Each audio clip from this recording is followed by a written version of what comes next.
All right, folks, today I want to talk about something near and dear to my heart, AV, audio visual. The unsung heroes of every event, the ones keeping the lights on, and most importantly, the mics working. If you've ever been to an event or even seen a video of one, you know what happens when the AV goes wrong. Chaos. The mic cuts out, the performer, the speaker gets flustered, and suddenly they throw the mic at the crowd, hit someone in the head, and disaster. But you ever wonder why? Let me show you what I'm talking about. Let's pull up a video here. Because to me, the most beautiful word in the dictionary, it's not love, it's not respect. Oh, and there goes the microphone. Apparently about 20 minutes of that went on, but I can't be sure of that. Regardless, the mic went off. Let's see how it gets dealt. Company under the bus. Nice, nice. The bill, and then we'll have a story that Trump didn't pay the bill to a contractor. No, when they do that kind of a job, they'll pay the bill. Okay, so here's Donald Trump. He's giving his speech. Everything's going fine. He's got the crowd. They're eating it up. And then, bam, the mic cuts out. And what's his response? I'm not going to pay the AV company. And he wasn't joking. He was dead serious. As someone who's been on both sides of that equation, the person with the mic and the guy trying to fix it backstage, I've got one thing to say. You threaten to not pay your AV crew and you throw them under the bus live on television, you're lucky that they turned the mic back on at all. Personally, I would have left the mic off, but that's just me. Bottom line is, you don't mess with the AV team.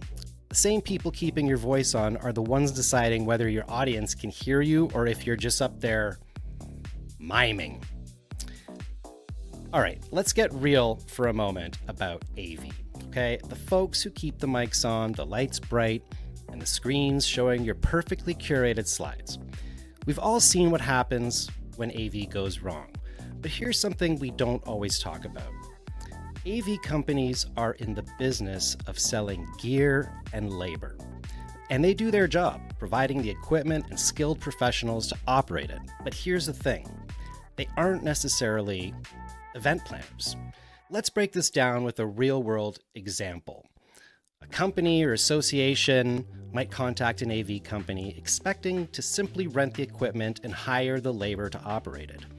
But what happens is that the AV company is also asked to handle much, much more. Suddenly, they're expected to create a run of show, or they just have to do it because they need that in order to do their job. They need to attend multiple planning meetings and really dive into the content of the event. They're directing the cameras, handling the audio mixes, managing networks, live streaming, creating and managing the graphics, running the teleprompter, and taking over the entire execution of the event.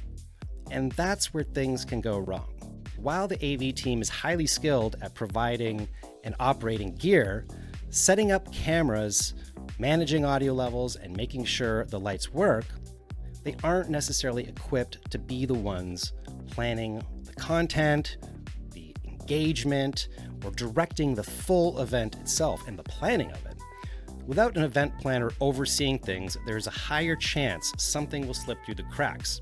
The run of show might not align with what the client envisions, or there could be issues with the timing, or even a technical malfunction that goes unnoticed until it's too late. So, what's the takeaway? We need to stop expecting AV teams to wear too many hats. When there's a dedicated event planner involved, they bridge the gap between the client's needs and the AV team's execution. This planner ensures that the personnel and equipment are in place and working, but also that everything right down to the PowerPoint slides and those YouTube and videos you decided to embed have been checked and triple checked before showtime. Asking the AV team to do all of this without support is, in my opinion, asking for trouble. And this has been my TED Talk on AV.